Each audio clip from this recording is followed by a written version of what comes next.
You're listening to the Fan Club Podcast, where two polar opposites experience each other's fandoms for the very first time.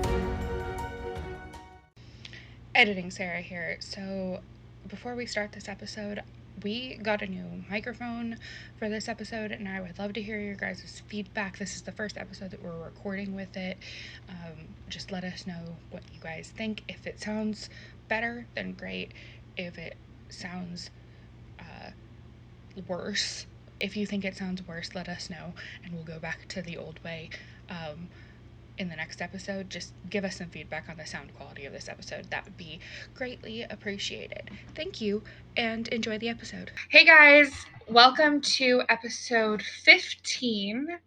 Again, before we actually get into this, I really apologize for my allergy voice. If I sound really nasally, that is why.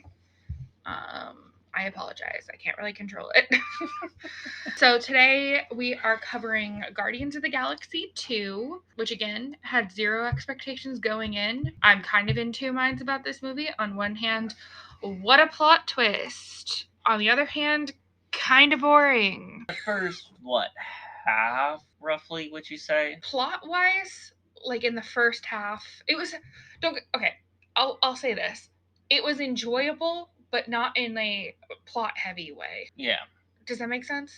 Makes sense. So this movie was released in 2017 and released by the weirdo himself, James Gunn.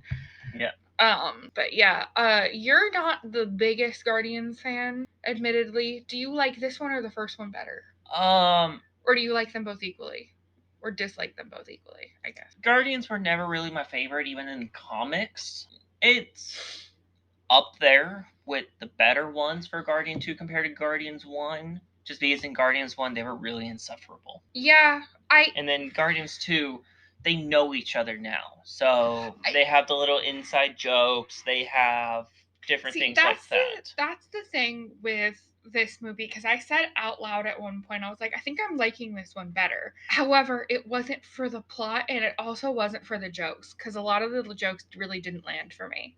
Yeah. Some of them did, but like I think it's just because this movie has a comedy that is so far from any of the other Marvel movies. Yeah, like the other comedy, like in Iron Man, for example, is pretty grounded in the sense that Tony Stark is a relatively like normal for Tony Stark, but like his sarcasm is very like grounded, I feel like, whereas this film, like the Guardians are just so over the top comical without being slapstick. It's like bordering on slapstick though. Yes, with some jokes. Yeah, absolutely. I especially don't think that Drax's lines land a lot of the time. No, not at all. I will say I'm officially a Baby Groot stan, though. You and everyone else. However, I think a lot of it has to do with the fact that he reminds us of our son. Yeah. A lot. Overall, like, I can't see myself really revisiting this movie a whole lot. Yeah, not a whole lot of people will revisit the Guardian movies. I will say this movie has a fantastic plot twist that literally I wish that this was a reaction form because my jaw was on the floor. Like, I wish that Matthew filmed my reaction to it because it was that... Like, if I had enough forethought, I would have thought for you to like record the audio of it and then just like insert it. Oh, I thought that would have been really funny. I'm absolutely going to do that for Endgame Infinity War. Oh, you think? Oh, absolutely, because I know you and you will break down crying.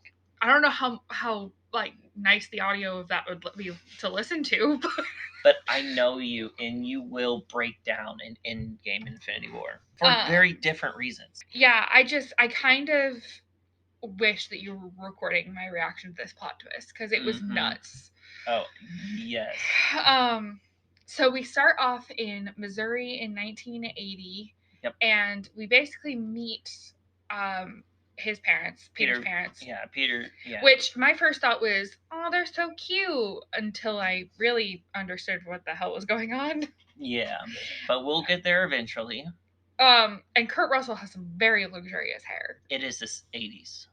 No, I know, but Everyone back then had luxurious hair. It was very voluminous and very shiny. When everything was filled with hairspray. And it's basically them, like, I use the term, knowing what I know now, I use the term falling in love very loosely. Mm-hmm. Her falling in love with him, let's just say. No, they both loved each other. They did. Okay. Is that what we define love nowadays? No, but he did truly love her, which we'll talk about later in the movie. And we basically see this little plant that he plants behind a Dairy Queen. Yeah. And I was like, because I knew at the end, it was implied at the end of the first Guardians that Peter was not entirely human. We knew that he wasn't 100% human because he was able to hold the Power Stone.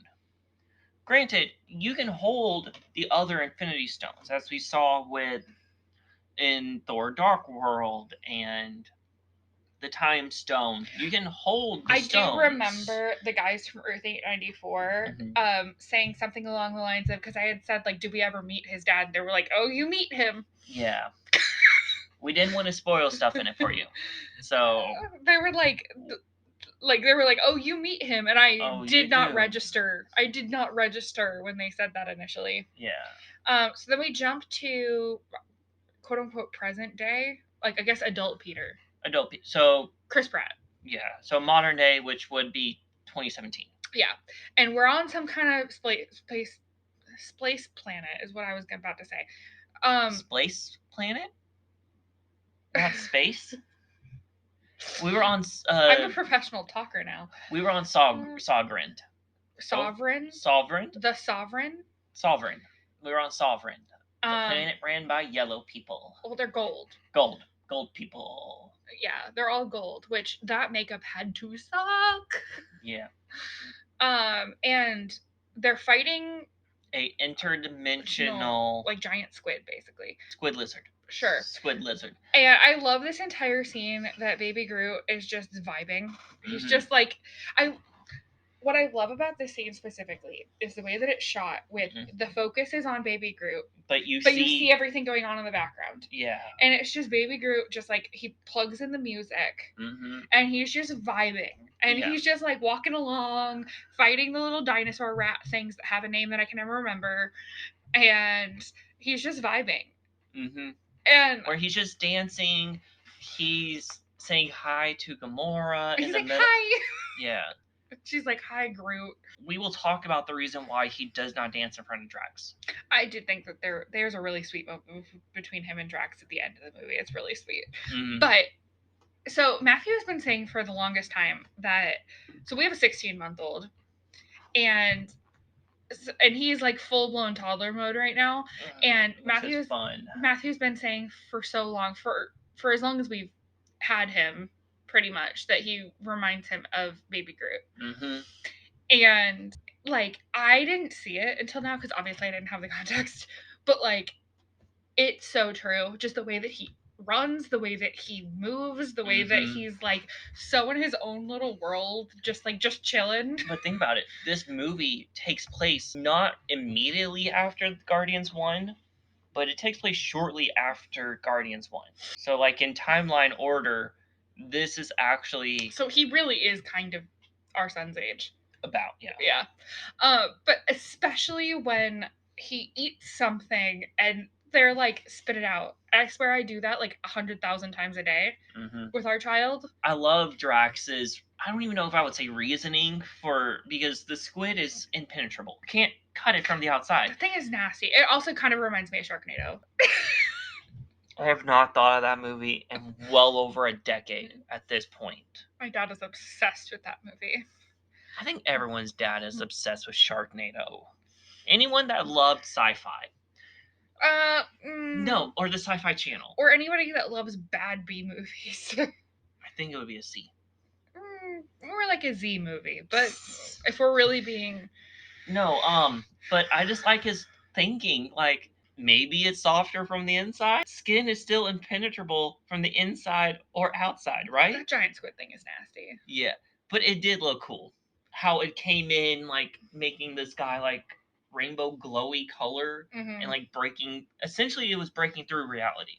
Yeah. Because it was interdimensional, which sort of is building up for different dimensions. Whew, okay. But there's so many things that we have barely even touched, the multiverse being one of them, and the multiple galaxies and everything. We won't until But like, No Way Home. I've barely understood the settings that we're already in. You're going to be confused out of your mind. So Drax tries to kill it from the inside. Which, if it's impenetrable skin, you can't kill it from the inside. And then Gamora just like leaps in the air with like her sword, and then just like cuts it open. Because so Star-Lord sees that it has a cut under its jaw, and he made it look up with Rocket, so she could go in and stab it down. They were hired to protect the batteries. That's right. Yeah, because Nebula got caught stealing the batteries. Okay, so yeah, we go to the like High Priestess. Yeah. Whatever. We go to. Yeah, it's the High Priestess. I'm pretty sure. It's like court. I had her name. Aisha. They basically are like, we protected your batteries. Now give us what we came here for. So they said, we will protect your batteries if you turn over Nebula to us. I love that Nebula is like, family reunion, yay, which was giving very Rosa energy. But also think about it. Nebula was tortured as a kid by Thanos. She got some trauma. Not some, a lot. And we figure out that Rocket's been stealing batteries, which is the whole plot device for the entire movie. A plot point. Well, no, not even like the important one. It pretty much drives the whole the Sovereigns. They are crazy. The Sovereign. So they're basically are nutcases. They're basically in their ship, and they're getting chased. But the Sovereign is on like arcade style, like, for lack of a better word, virtual ships. Yeah. Which is insane. But they also, technology is sort of their thing. They make these batteries that go for like $250,000 for each if you sell it. So if they can make a battery that costs $250,000 to sell, but also their kids are genetically made, not normal. Kind of like in, not to break fandom, on Krypton, Superman's planet, was the same thing. Kids were genetically made, like out of test tubes, to have the perfect DNA for the job that they were designed for. So if you were a farmer, you would be stronger and you could stay awake longer, things like that. Or if you're a warrior, you would also be stronger, but also be smart in like military tactics and things like that. It's very similar with like their technological advances and things like that. It reminds me so much of those like motorcycle games at an arcade. That everyone wants to win, but they're designed to make you lose. No, you can win. I've won at them several times. But on those, you can put in your phone number and keep track with any of that kind. Drax jumps out of the ship. Yes. And he puts on that like virtual space suit with like the dots all over him. And he's basically like tethered to the ship. No, he's holding. Yeah, so he was shooting from out behind because they killed the guns. The remote control powered ships. Yeah. Shut out their guns and their generators and stuff. So he had to go out there and fire, which I don't know how he survived, to be honest. Space warping in this movie is really interesting. I don't know if I fully absorbed what was going on there. They were jumping to different places. I got that part. It's more what happens later when they were like, we're not supposed to go over. Oh, it's some random person that they don't know yet. They call him like the 1-inch man. There's like a Rocket calls him the 1-inch man. It's like this mystical egg-looking ship. Yeah. And it's this tiny man. Which killed all of the ships. And so they argue like he's not 1 inch tall. It's just because of distance. It's like, I know that, but if he was closer, he would be called something else. Crash. Do they crash on? Oh, they completely crash. Yeah, they crash on because Bearheart. The back of the ship was wide open. Yep. This is where we meet Ego, played by Kurt Russell. Yes. Which at the beginning we didn't know his name. Yeah. Well, I think his mom actually said it. His mom might have said it. There's a scene where Yondu is on contraxia, which sounds like a disease. If you have contraxia, take this medication, but it may cause these random side effects. If you're allergic to any of its ingredients, Yes. don't take it. And we meet, what's his face? We meet the rest of the Ravengers. We meet the guy who's played by Sylvester Stallone, which I'm like, does Sylvester Stallone need to pay rent? Like, no, he looked very similar to the comic book character that he was playing. I know. I just hadn't. I can't remember. I couldn't tell you the last time I saw Sylvester Stallone in a movie. Like it kind of felt like he needed a check. The initial roster was Vance Astro, Martinez T. Naga, Captain Charlie 27, and Yondu were the original Guardians in 1967. They were introduced in Marvel Superhero 18 in January. But this is what Yondu originally looked like. Yondu was, I know I talked about this a little bit in it, but in creation, he was Native American. That feels a little odd. Because he was from Earth, but he was Native American. And really the only similarity is the arrow that he uses. Because his weapon of choice was a bow and arrow. That feels a little odd that they didn't do that in the movie then. Because they wanted Peter to... This came from James Gunn himself. He wanted him to be the only human character. Mm-hmm. Because he didn't want him to have a quote-unquote relationship with another person from Earth. I see what you're saying. He wanted him to be the fish out of water.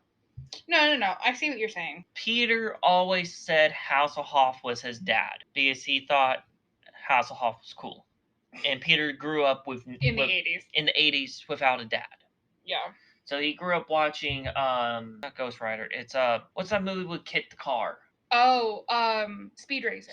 No, not Speed Racer. Speed Racers. I swear somebody's yelling it at the screen at their phone or whatever. Knight Rider. I was close. But she calls him Yondu Hasselfrau. She calls him something Hasselfrau. Matthew had shown me the music video they made for Guardians 2 prior to us watching this movie. Which I'm like, why is David Hasselhoff in it? What is this?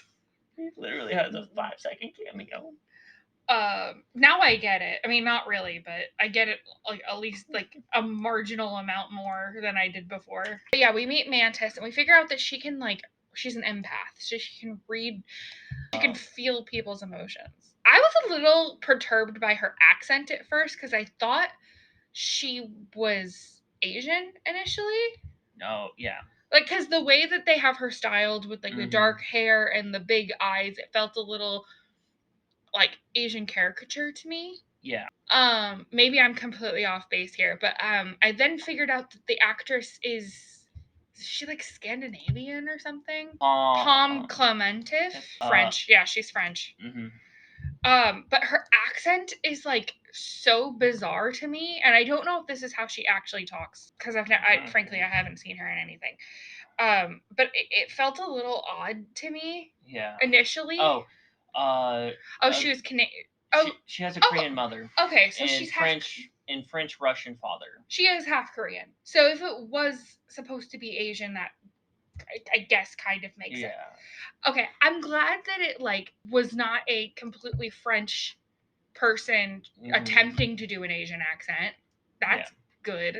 But I don't know. I was a little put off by her accent. No fault of her own, really, unless it was on purpose, but I doubt that it is. Editing Sarah here. Tom Clementif, not sure if I'm saying that name right. I haven't seen anything in which she actually pronounces her name, so I'm sorry. But she actually does speak like this. I did not have this knowledge when we were recording, so I apologize. That was my initial reaction to hearing her voice. Basically, we're cutting between Yondu and the rest of the Guardians. So they were heading. So with the batteries, they were heading to Xandar. Yeah. To turn Nebula in, which is how they were going to make money for protecting the batteries. Mm-hmm. So we're going back and forth between Yondu's storyline and Peter's storyline, and we're learning a lot about both. Mm-hmm. And Yondu is trying to capture Rocket and Groot. Yeah, but don't forget he got kicked out of the Ravengers, so he's not even a real Ravenger. So the Ravengers don't mess with kids. Groot and yes, they're Rocket, on Bayheart, and they're trying to fix the ship while Gamora, Drax, and Peter are off with Ego. Yeah, Ego and Mantis. And the Ravagers are trying to capture. They get hired by the Somverd people to bring them in because if you do a crime against Sovereign, Gold People. I'm just going to say Gold People. I have a hard time pronouncing that planet. The Gold People. If you do a crime against the Gold People, it's death. They kill you. Mm-hmm. They don't play around with. So we learned that Sylvester Stallone's character, who is the quote unquote like not leader of the Ravengers, but the Ravengers listen to him. He's their unappointed leader, and he kicked Yondu out because you don't mess with kids. What I'm saying is, like, the mafia in the 20s and 30s had rules where you don't mess with wives or children. They're pretty much a gang, per se, where they're out for themselves, but you protect one another. They're like a family. It's very similar to, like, prison dynamics. Yeah. A little bit. Because they are wanted by the cops, because they do break laws. I need to make this clear in case it wasn't obvious by my goody-goody demeanor. I've never actually been to prison. I just watch a lot of prison documentaries. Never would have guessed. Not in a million trillion years. So, Yondu is trying to capture Rocket and Groot. Or Rocket has put traps around. Basically, like, looking out for people trying to, like, get close. Yeah. Mm-hmm. And then the Ravengers take Rocket and Groot. But during all of this, Gamora, Drax, and Peter are on Ego's ship, and Mantis reads Peter that he has feelings for Gamora, which Drax finds hilarious because his secret was just revealed, and Drax is just breaking down laughing. See, okay, this is what I appreciate about, because typically in a lot of these movies, like the first one, there's like a will there, won't they, and then in the second one, it's them like have an established relationship. No, they don't. That's the thing. They don't have No. What I was gonna say is I like the fact that they're still realizing their feelings for each other. They like each other, but they don't want to ruin the team's dynamic.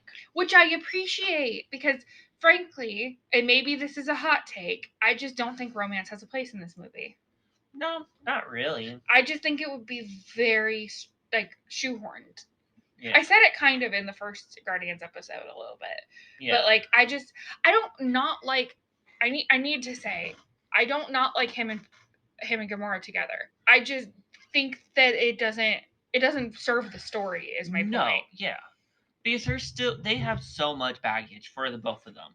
Oh, so much. Like, they have enough baggage for also 10 people for each of them. But also it doesn't serve the missions that they're on either. No, yeah. And frankly, it would just complicate everything. Yeah. So oh, yeah. This is where we meet Taserface. What a dumb name. But so interesting about Taserface is in the comics, he's from a planet that worships Tony Stark as a god. Because on the planet that Taserface is from, a lot of Stark missiles and stuff landed on it and crashed. They worship Tony as a god on that planet. When is this ever said? In the comics. Oh. I was just saying, this is where we meet Taserface. I was like, did I miss something?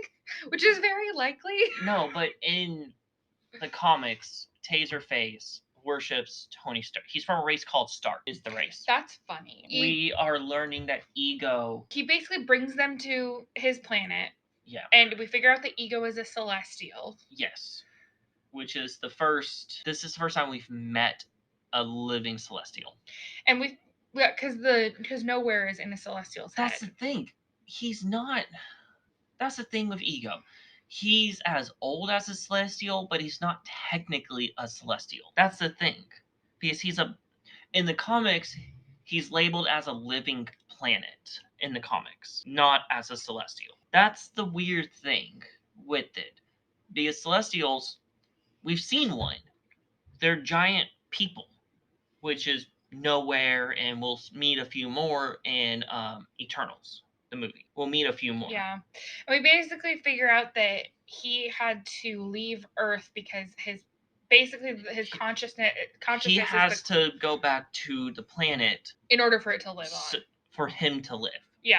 Because the body that he has is not a real body. It's just a manifestation of what he thinks a human looks like. Think of it like a battery. The planet's a battery and he's a remote. And Peter continues to like be really hostile towards this because he doesn't trust him. It's very typical of somebody who didn't have a relationship with their father and is trying to that is a very genuine, like if a father was gone for absent, 30 years and then just mysteriously obviously came you back, would be kind of hostile. But he doesn't trust him that he's his dad. But it's also that he is mad that Ego left his mom to die, which is so messed up considering what we know. We're not getting to it. We will talk about it when we get there. Oh my god. We will talk about it when we get there. Nebula sort of becomes their quote-unquote leader. Ravagers. Yeah. Or Yondu's ship with Taserface. They start kind of torturing Baby Groot. This broke my heart. Where they put him in Ravager's outfit and they start pouring liquid on him. Baby Groot. And you just see him sad walking. And considering he reminds me so much of my son, that I just like, it breaks my heart, dude. I know. But you have to admit, the next scene with Baby Groot is hilarious. Which one? The one where Yondu and Rocket are trying to have him get Yondu's prototype fin. And he's like, it's red. He doesn't know what red is. He's describing all of these things. He brings him in like an entire piece of furniture. Sure. He brings him someone's big toe. I love when he like gives him like the patch thing, and it's like it has this symbol on it, and Groot puts the patch on his head, and he's like, he doesn't like hats. And then they have a whole discussion. Groot finally admits why he doesn't like hats because he thinks people's heads look weird with hats. That's your reasoning? Yeah, pretty much. Because they have weird looking heads, that's not their head. It just makes them look weird. I really want to know how Rocket learned to speak Groot. That's the same. So I'm going to bring back an older Marvel movie. Thor can kind of understand Hulk. So Rocket was also genetically modified. He can understand any race. Mm-hmm. Thor's the same way. Thor, like Asgardians, are the same way, that they can understand anyone. One of those things where he's also been with Rocket, or Groot and Rocket have been together for so long. They can is similar to like a toddler speaking gibberish and like their parents. We can understand when our son is wanting something. We can kind of understand what he wants. Yeah, he's obsessed with saying the word "ba," which means everything. Everything and nothing all at the same time. It's just ba. But like Baby Groot brings the most random stuff. He brings underwear. He brings a shirt. He, like you said, a desk. Somehow a full desk in the middle of the night when everyone is sleeping. And I love his like moment where he realizes, he looks down at the patch and he's like, that's the same symbol. And he like gets it. And they're like so excited that he gets it. Mm-hmm. And then with Krillin. When they're escaping from the ship, like Baby Groot, angry Baby Groot is the funniest thing. It literally is our son. He's like Baby Groot's like 10 inches tall. Imagine a little wooden creature running at you that can grow its limbs. That shot of him opening the drawer. Yeah, like he's like growing his limbs.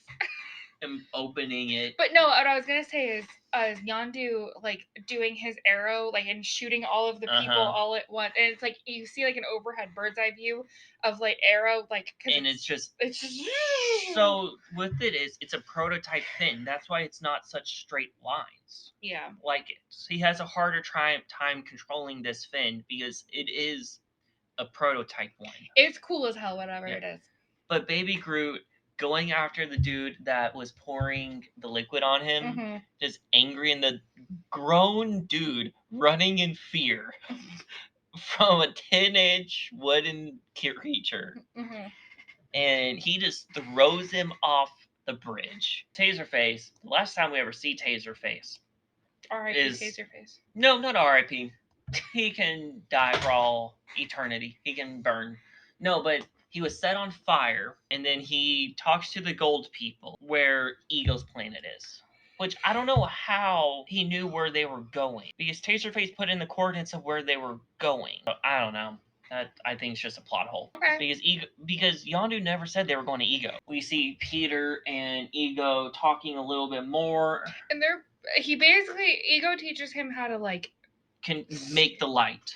How to then they start manipulate the playing light. catch. Mm-hmm. Because Peter had a line earlier, it's like, I just want to play catch with my dad. Yeah. And then he plays catch with his dad.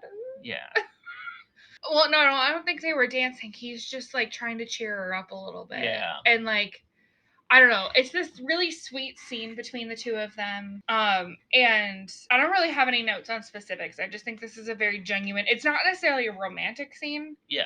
It's just a very genuine like friendship scene. Yeah. Oh, back to what I was saying earlier with the reason why Groot doesn't dance in front of Drax is so his wife never danced for Drax and Drax enjoyed that. That his wife, this is going to sound really mean, wouldn't have fun with dancing. And so Baby Groot knows that Drax wouldn't approve of him dancing. So he doesn't want to offend Drax. Baby Groot's very smart. But that's like even in the in-scene credits for Guardians 1, where he was dancing in the pod and then Drax would see and he would stop. Mm-hmm.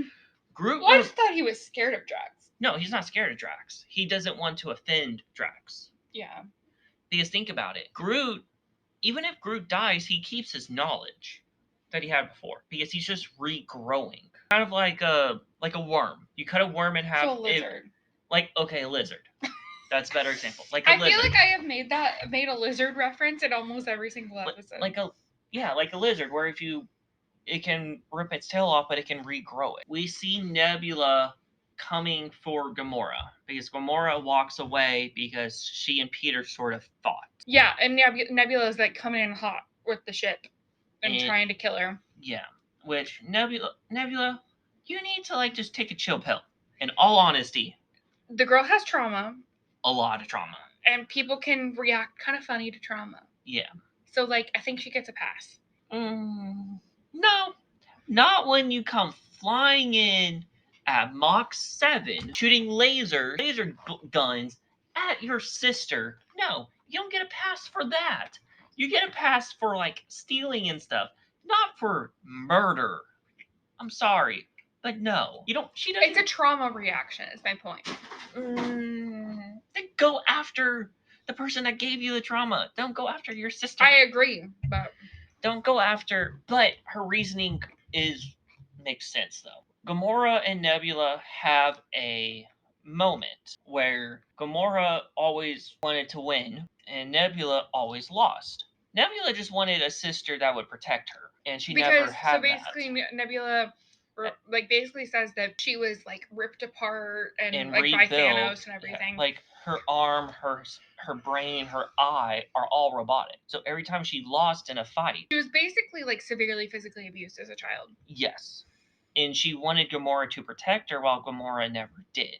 And Gamora was always seen as like the perfect daughter. Yeah, because she would win every fight. But that's because Gamora was also with Thanos a lot longer than Nebula was. Thanos got Gamora when she was like 4. Gamora would be like in her 30s. Nebula is probably Gamora is probably same age as Peter, roughly. Mm-hmm. Nebula would be late 20s. Yeah, about late 20s.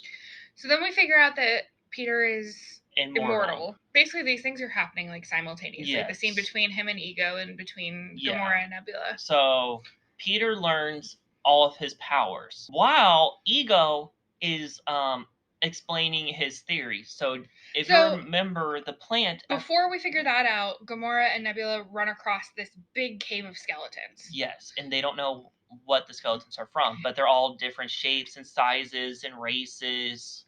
Races of alien. I should say there's a Stanley cameo here. So, yes. He's talking with the Watchers. So the Watchers were big in the 60s, 70s, and 80s. They are a race of aliens that know all that has happened in the past, present, and the future. Kind of like the Sisters of Fate.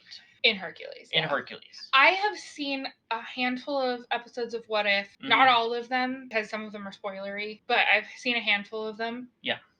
And the Watcher is in that a little bit. Yes, that's Yatu, the Watcher. He's the main Watcher voiced by the guy who plays Bernard in Westworld. So that Watcher is Yatu. He's the main Watcher of Earth 616, which is the main Marvel comic series.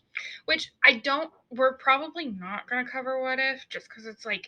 If we do, it would be... It's just because it opens up a lot of... It's not as cut and dry. We may talk about What If in future episodes, once we start talking more with the multiverse. We'll like in Doctor Strange. We'll touch on it in future episodes. I don't think we're going to do full episodes on them. No. So if you guys do want a What If episode, let us know, and we would just do them all just in one episode. Basically, then the big plot twist happens, and we figure out Ego's official plan, and it is bonkers bananas. He planted, if you remember from the beginning, he planted that flower, which is his consciousness, into all the planets that he took kids from, to the point where he wanted to become the most powerful being in the universe. So we were learning why he wants to become the most powerful being in the universe, essentially. Basically, the phase 1, I guess, of the plan is to basically befriend, fall in love with, impregnate, however you want to phrase that, all of these women from these different planets, which falls under the umbrella of reproductive abuse. Where he literally has thousands upon thousands of kids. I don't want to get too deep into that, but... So, Ego's been paying Yondu to deliver kids to him. Yondu learned what he would... For the longest time, Ego would tell him, Yondu said, I will deliver them for you, but don't kill them. And Ego learned that Ego was killing them, which is why he kept Peter. So that is like... The plan is called the expansion. So basically he wants to plant all of these seeds and then harvest the planets for their energy, essentially. Yeah. Which is absolute insanity and like so twisted. And then... But it gets worse. Oh, yeah, it gets so much worse. He planted the brain tumor in Peter's mom's head to kill her. For what purpose? So he went to Earth 3 times after he met Peter's mom. And he claims that he truly loved her, but that's not love, dude. If he went back, he would not have been able to leave. So he killed the only thing he loved on that planet so that he wouldn't go back. It was more of a sacrificial love. It was an act of self-preservation. Yeah, where he didn't want to go back, but he loved Peter's mom the most. And when I tell you my jaw was on the floor at this point... Think about it. Peter was the last one. Basically, they figure out they have to kill him from his core. Yeah, because he's the planet. Yeah. If you break a mountain, that's not going to kill him. You have to kill him at... It's like, think about it. If you cut off your arm, you're not going to die. But if you cut off the head, it dies. Yeah, no. I get it. With them going from galaxy to galaxy. Mm-hmm. That's what was going on. They were Rocket and Groot and Yondu are trying to make it back to Ego's planet. I'm having a hard time wrapping my brain around you're only supposed to go... So think about it. They jumped once to get to Bearheart. That's just one galaxy away. And you see their faces morphing and stuff. Because think about it. Each galaxy would have a slightly different gravitational pull. It's one of those lore little idiosyncratic things about this movie that I'm having a hard time grasping because it's not grounded in my reality, I guess. No. Space jumping is not even we don't have space jumping. No. I'm just saying it's hard for me to So Mantis is able to put Ego to sleep because she basically throughout this entire movie she basically puts him to sleep because he can't sleep because of how powerful he is. Mm-hmm. So he needs her to put him to sleep. And Rocket builds a bomb using all the batteries that he stole and sends Groot to He is training Groot to not hit this one button. And then he says, I am Groot. I am Groot. I am Groot. No, don't touch that one. I am Groot. No, you just pointed to the no touching one. And then he asks Peter, do you have any tape? Does anyone have tape? Okay, Can I just say that this tape joke went on way too long? It went on way But too it is long. funny, though. It is funny. Out of anyone that would have tape, wouldn't Rocket have it? Do you have Scotch tape? Would Scotch tape work? Let me ask, would Scotch tape work? Yes. Do you have any? No. Then why did you ask if Scotch tape would work? But And then Baby Groot running with the bomb going, wee! And then Rocket says, we're all going to die. But then we see Ego sort of becoming, he reawakes because of the gold people come and shoot a rock and it knocks Nebula, or it knocks Mantis out. Rocket gives his last spacesuit to Yondu, knowing that he cannot save both him and Peter. Yeah. And because Peter was going to sacrifice himself anyway. Groot was having a cave start to close in on him, which I know that hurt you. Yeah. No and then kid. we just I was about to be like, they are not going to kill him. They are not going to kill him. And then you hear Baby Groot starting to cry from pain. But going back to the button thing, it reminds me of like, obviously our son doesn't know like colors yet, but like if you'll be like, can you hand me the green ball, and then he'll just like hold up the blue one. Yeah. And it just like that's what it reminds me of. No, that's not the green one. Bah. He'll just go bah. Yeah, and Ego crushes Peter's Walkman. It's really sad, but also has a really funny joke later. They couldn't actually find any original Walkmans for Guardians 1 or 2. So they called Sony, who made Walkman. Sony didn't have any. They've been discontinued since the 80s, pretty much. So they had to create them from scratch. I mean, if it's not going to actually function, it's just a prop. Yeah, but they had to make it to look identical to Walkmans from that era. So they could crush it. Peter and Yondu, like, flying down. And he's like, you're like Mary Poppins. I'm Mary Poppins, y'all. He's like, is he cool? Is he cool? And Peter said the coolest. What's up with the Pac-Man statue? I get that he's from the 80s. No, so there was a throwaway line when Peter and Ego were talking earlier about, like, they can create anything out of the power of the planet, out of Ego's power. He was like, I want a Pac-Man statue fighting someone with some model in the statue. That's why it was Pac-Man. It's because literally 2 hours ago he was talking about Pac-Man. This scene where Ego dies and he basically crumbles into a bunch of dust, it reminds me of how Harry kills Quirrell. But it wasn't because with his bare hands. But it wasn't because of Peter. No, I know. It's just the way that it's shot reminds me of that. Not necessarily exactly what happens. Just the way that he crumbles and like falls forward and crumbles into basically dust just reminds me of. And then the planet's slowly collapsing on itself. A shot where Yondu and Peter are flying away. There's a line that says, he may have been your father, but not your dad. Yeah. Which I think, because there's a big difference between like biological father and a dad. I mean, think about it. And I just Yondu raised Peter. Yeah. And I really like that. To make up for Yondu's past mistake of giving all those other kids to Ego. I just really like that he made this distinction. I think it's a really important distinction. For a lot of us, our fathers are our dads. Yeah. But for a lot of people, that's not the case. And I kind of appreciate that. Yeah, just because you're a father does not mean you're a dad. Because there's a big difference. Anyone can be a father, but it takes a certain type of person to be a dad. Biology only goes so far, is what we're trying to say. Yeah.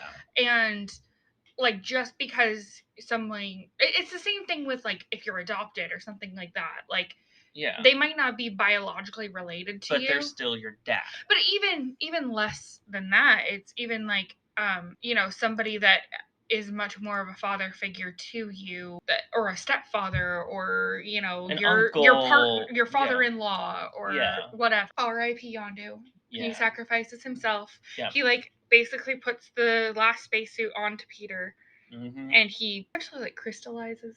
He freezes. Yeah. He pretty much freezes. And then we get this really sweet scene between Nebula and Gamora making up. And then Nebula runs off to try to kill Thanos. And then Caglin, is that his name?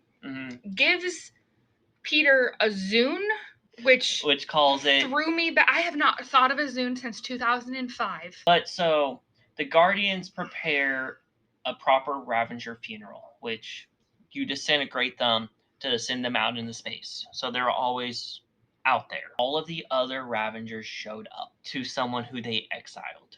Mm-hmm. Because Rocket sent out a message to all Ravengers that he sacrificed himself to save Peter. Yeah.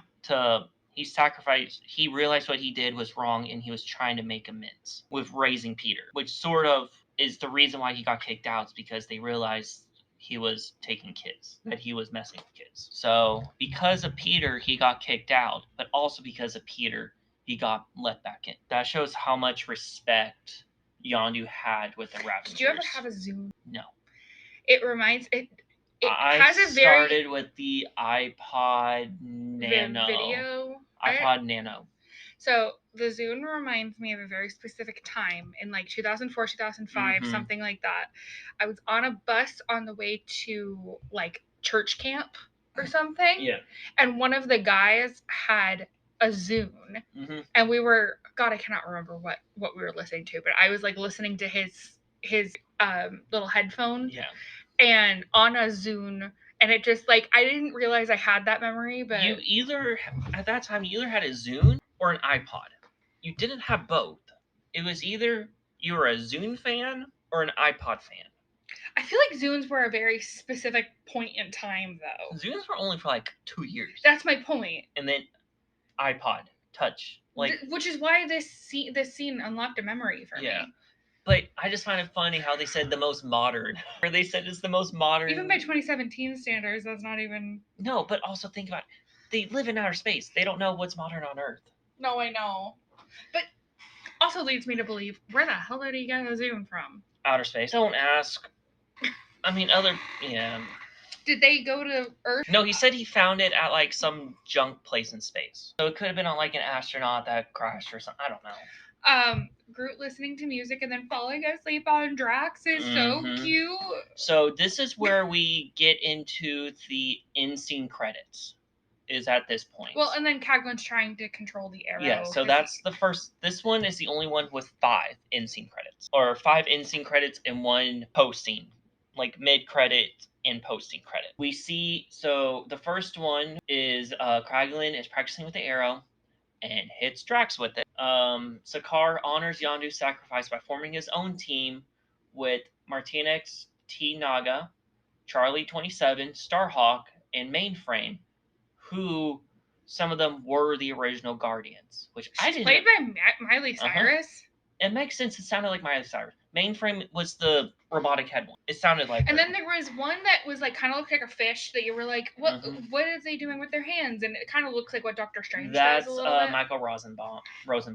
The next and then we get the gold people talking about their new plan. Mm-hmm. And makes a brand new birthing pod. And she calls it Adam, which I did not. And I asked Matthew if this comes back eventually, and he's like, not yet. Not yet. Probably not until phase 5 or 6, more than likely. We also get an extra Stan Lee cameo. Yeah, where the Watchers get bored of him telling them his stories, but he does reference Civil War because he talks about this one time that he was a FedEx worker. Tony Stank. Yeah. We did see this one on Disney Plus that Groot as a teenager. We didn't see that. I'm going to show you this one. So you guys are going to get a live reaction. He's you. He's mocking him. Teen Groot is you. Okay. Yeah. Teen Groot is so you. Because he's like basically sitting there playing video games and Peter comes in and he's like, you're leaving your roots laying around. Like, you gotta clean this up. And he's like, I am Groot.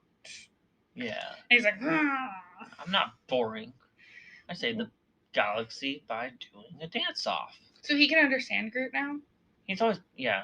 So, yeah, that is... So what's your take on it so far? I liked the plot twist. I don't think I will be revisiting this movie. I enjoyed it as a first watch. However, I don't know how much I would get out of it on a second or third or whatever watch. So James Gunn was the one that was dancing for Baby Groot's in the opening credits. Was James Gunn dancing?